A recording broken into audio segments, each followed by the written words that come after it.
Pošto su inspektori Slovenske uprave za sigurnost hrane jučer zabranili kofeinsku verziju energetskog napitka Prime zbog prisustva sastojka L-teanina, Sanitarna inspekcija Državnog inspektorata u Hrvatskoj sprovodi inspekcijske nadzore vezane uz energetska pića koja sadrže nedozvoljeni sastojak L-teanin, čija upotreba u bezalkoholnim pićima krši odredbe članka 6 stavka 2.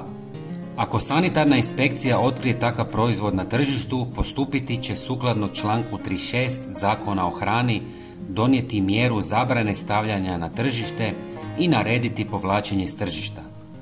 Inače, sporni sastojak L-teanin nije dopušten u bezalkoholnim pićima u EU, ali je dozvoljen u drugim vrstama hrane. Dakle, da ne bi bilo zabune, radi se o kofeinskoj verziji Prima.